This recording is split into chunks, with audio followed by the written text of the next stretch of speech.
Беспилотники, электромобили и современные технологии, которые применяются на дорогах. Все это создают студенты Московского автомобильно-дорожного университета. Учиться в одном из ведущих вузов России в этом году смогут 15 абитуриентов из Абхазии. Такая возможность у абхазских ребят появилась после визита президента Абхазии в МАДИ в 2020 году.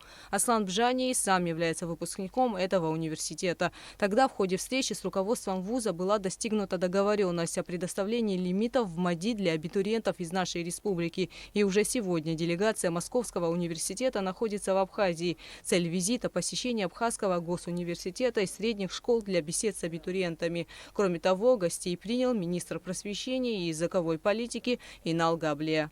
Рада приветствовать вас в нашей республике. Надеемся, что сегодняшняя встреча будет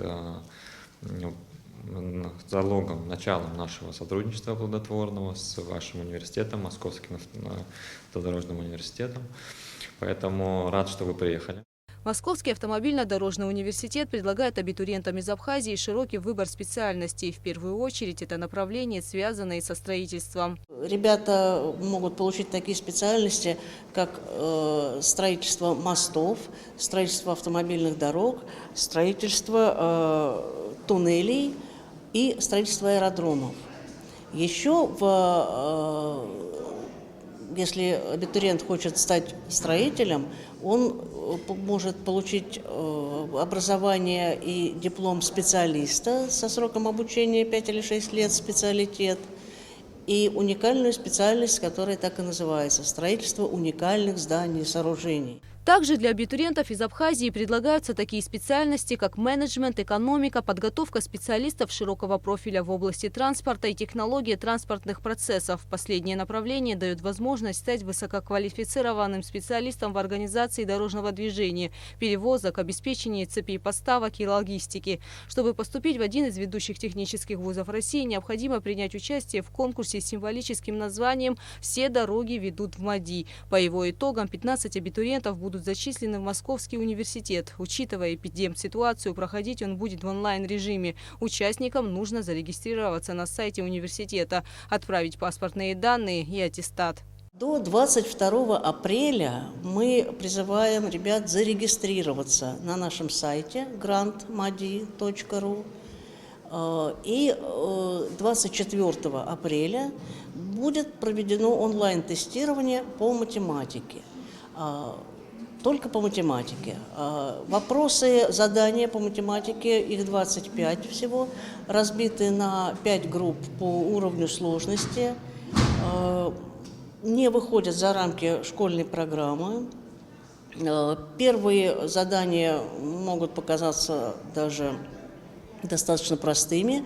Это сделано специально для того, чтобы абитуриент, заполняющий тест в онлайн-режиме, привык к этой технологии и постепенно подошел к решению более сложных задач. Предусматривается общежитие, которое в 15 минутах от университета, сам университет, в 3 минутах ходьбы от метро «Аэропорт».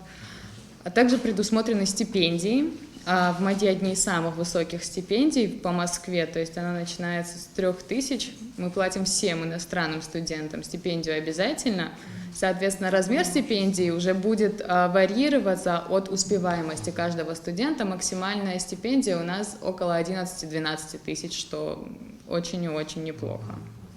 На сайте есть более подробная версия этого теста, и уже сейчас его можно просмотреть, оценить свои возможности, понять, какие примерно будут задания в реальном онлайн-тесте 24 апреля. Из нашей страны заявку на участие в конкурсе уже подали 10 абитуриентов, но регистрация продолжается. Заявки принимаются до 22 апреля. На встрече в Министерстве просвещения было отмечено, что Московский технический университет окончили немало студентов из Абхазии, и в МАДИ гордятся своими выпускниками. Выпускник дорожно-строительного факультета нашего университета Аслан Георгиевич Бжани является президентом Республики Абхазия. Мы гордимся своими выпускниками, мы поддерживаем с ними связь, мы всегда их рады видеть в своих стенах. Московский автомобильно-дорожный университет очень благодарен за организацию нашего визита. Хотим выразить благодарность министру иностранных дел Республики Абхазия Ковы Дауру и заместителю председателя Государственной Думы по делам СНГ Казбеку Тайсаеву. В завершении встречи ее участники обменялись памятными подарками. А что касается конкурса, его результаты будут известны уже 5 мая. Гугут Савардания, Алексей Баструков, Абхазское телевидение.